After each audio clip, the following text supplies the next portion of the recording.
Every Sunday, over 20 million people stop what they're doing.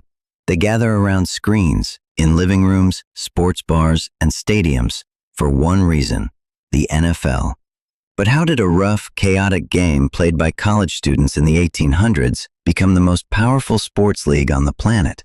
This is the origin story of American football and the evolution that changed a nation forever.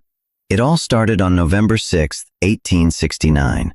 Princeton versus Rutgers, New Brunswick, New Jersey. What looked more like a mob than a sport, 25 players on each side, no helmets, no padding, just chaos, passion, and a round ball. That game is considered the very first college football match in American history, but the sport was raw, brutal, and almost banned. Injuries were so severe that by 1905, over 18 players had died from on-field collisions in a single year. President Theodore Roosevelt himself threatened to abolish the game unless something changed.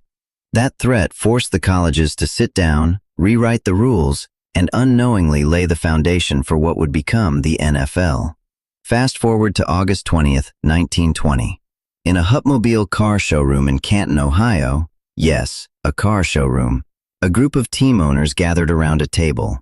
No grand stadium, no television cameras, no billion-dollar deals, just men with a vision. They formed what was first called the American Professional Football Association, later renamed the National Football League in 1922. The league started with 14 teams. Player salaries? As low as $100 per game. The championship trophy? Didn't even exist yet. But something was alive in that room. A sport was no longer just a college pastime. It was becoming a professional business. For decades, the NFL struggled. Baseball was America's game. Football was a distant second.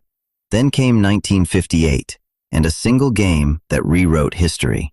The Baltimore Colts versus the New York Giants. NFL championship.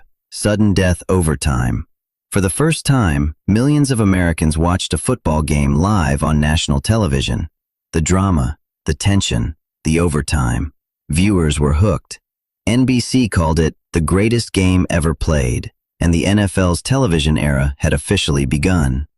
By the 1960s, the league signed a landmark TV deal with CBS. Suddenly, football wasn't just a sport, it was primetime entertainment. Then came the merger that created a monster. In 1966, the NFL merged with its rival, the American Football League. And with that merger came the birth of one of the biggest sporting events in human history, the Super Bowl. The first Super Bowl was played on January 15, 1967. Green Bay Packers versus Kansas City Chiefs. Tickets cost $12.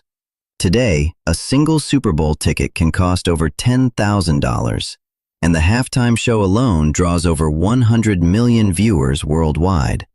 The Super Bowl didn't just become a sports event, it became a cultural moment, watched in over 180 countries every single year. Today, the NFL is a $20 billion industry, 32 teams, 272 regular season games, billions of dollars in TV rights. The league now plays games in London, Munich, and Mexico City, pushing aggressively into the global market. Stars like Patrick Mahomes, Lamar Jackson, and Travis Kelce are no longer just athletes, they are global brands. And with the rise of streaming, social media, and international expansion, the NFL is no longer just America's sport. It is the world's fastest-growing major sports league. From a chaotic college game in 1869 to a global empire watched by billions, the NFL didn't just evolve. It transformed American culture, global entertainment, and the very definition of what a sport can become. That is the power of football. And that is the story of the NFL.